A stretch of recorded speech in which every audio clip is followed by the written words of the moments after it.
Historia de la filosofía, por Nicolás Abagnano, volumen 3, 283, parte séptima. La filosofía entre los siglos XIX y XX. Capítulo 13. El neoempirismo. 814. Carnap. La sintaxis lógica. El otro de los dos temas fundamentales sobre los que se centran las investigaciones de Carnap es la estructura lógica del lenguaje.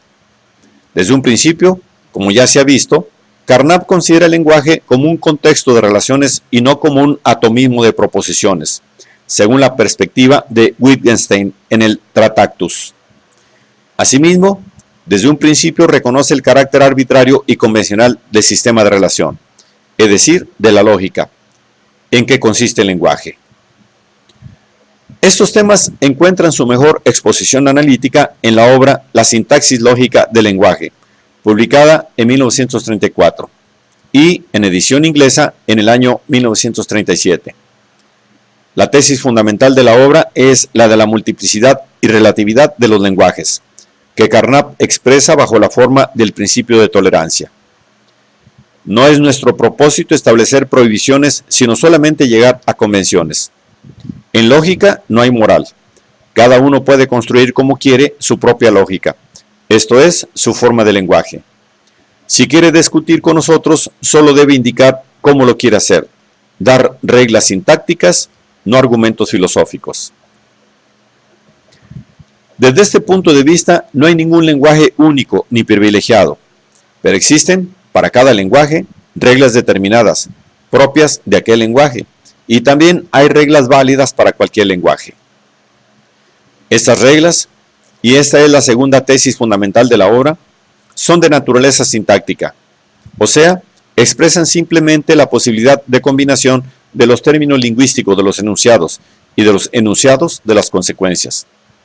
Se trata de un arte combinatorio en el sentido de Leibniz, o, según la definición de Carnap, de un cálculo, cuyas reglas determinan, en primer lugar, las condiciones según las cuales una expresión, es decir, una serie de símbolos, pertenecen a una determinada categoría de expresiones. Y en segundo lugar, las condiciones según las cuales es lícita la transformación de una o varias expresiones en otra u otras expresiones. Este cálculo prescinde totalmente del significado de los términos y del sentido de las proposiciones, de tal manera que no contiene ni presupone ninguna referencia semántica a hechos, realidades o entidades de cualquier género. Dice Carnap, para determinar si una proposición es consecuencia de otra o no lo es, no hay que hacer referencia alguna a sus significados. Basta que se dé la figura sintáctica de las proposiciones, de modo que resulta superflua una lógica especial del significado. Una lógica no formal es una contradictio in adjecto. La lógica es sintaxis. En este supuesto, la sintaxis lógica de Carnap no es más que una formulación simbólica generalizada de los procedimientos matemáticos que debe mucho a la obra de Hilbert. En ella se distingue un lenguaje, uno, que comprende la aritmética elemental y que se destaca por el hecho de que solo se admiten proposiciones numéricas definidas, es decir, tales que la posesión o no posesión de ellas por parte de un número cualquiera puede definirse por una serie finita de pasos deductivos de acuerdo con un método preestablecido.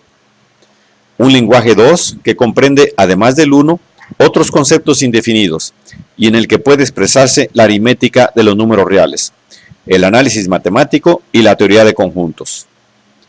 Y una ulterior generalización que Carnap llama sintaxis de cualquier lenguaje, fundada en las dos anteriores, pero especialmente en la segunda. A propósito de esta última, Carnap insiste en la importancia fundamental de la noción de consecuencia. Dado un lenguaje cualquiera, dice Carnap, una vez establecido el término consecuencia, toda aserción concerniente a las relaciones lógicas está determinada con ello. La sintaxis universal se ocupa de establecer sustancialmente las reglas a que debe conformarse la definición de consecuencia, o, en otros términos, a que deben conformarse las reglas de transformación de una expresión en otra. La parte propiamente filosófica de la obra es la última, cuyo tema es filosofía y sintaxis. va dirigida a la defensa de lo que Carnap llama modo formal o sintáctico de hablar en contraposición al modo material. La diferencia entre los dos modos resulta de los siguientes ejemplos, elegidos entre muchos aducidos por Carnap. Modo material. 1. Los números son clases de cosas. Modo formal. 1. Las expresiones numéricas son expresiones de clases del segundo nivel. Modo material. 2. Los números forman parte de un especial género primitivo de objetos. Modo formal. 2. Las expresiones numéricas son expresiones del nivel 0. Modo material. 3. Una cosa es un complejo de datos sensoriales. Modo formal. 3. Toda proposición en la cual figura una designación de cosas es equivalente a una clase de proposiciones en que no figuran designaciones del género, sino solo de los datos sensoriales. Modo material. 4. El mundo es la totalidad de los hechos, no de las cosas. Modo formal. 4. La ciencia es un sistema de proposiciones y no de hombres. Modo material. 5. Dios ha creado los números naturales. Modo formal. 5. Los símbolos de los números naturales son símbolos primitivos. Modo material. 6. Todo color ocupa una posición. Modo formal. 6. Una expresión de colores va siempre acompañada en las proposiciones de una designación posicional. La ventaja del modo formal de hablar consiste, según Carnap, en que elimina la posibilidad de controversias filosóficas que deja abiertas el modo material. El modo material es un modo desviado o metafórico de hablar, que no es erróneo de por sí, pero que se presta fácilmente a ser empleado de modo incorrecto. Carnap afirma que la traducibilidad al modo formal de hablar representa la piedra de toque de todas las proposiciones filosóficas, o, más exactamente, de todas las proposiciones que no entran en el lenguaje de una ciencia empírica. No logran pasar por esta criba las proposiciones que se refieren a lo inexpresable, incluidas las de Wittgenstein. La proposición de lo inexpresable existe, equivale a existen objetos no describibles, es decir, existen objetos para los cuales no se dan designaciones objetivas, que en el lenguaje formal se traduce por la contradictoria, existen designaciones objetivas que no son designaciones objetivas. Carnap siempre ha admitido la distinción tradicional entre intención y extensión, o connotación y denotación, del concepto, y en general del signo. Distinción renovada por Frege, como la de sentido y significado. Pero siguiendo las huellas de Russell y de Wittgenstein, Carnap concibe la lógica enteramente en la dimensión de la extensión, identificando sin más el punto de vista sintáctico al que se reduce la lógica con el punto de vista extensional. Esto significa que para él los conceptos son clases o clases de clases, no esencias, cualidades o predicados.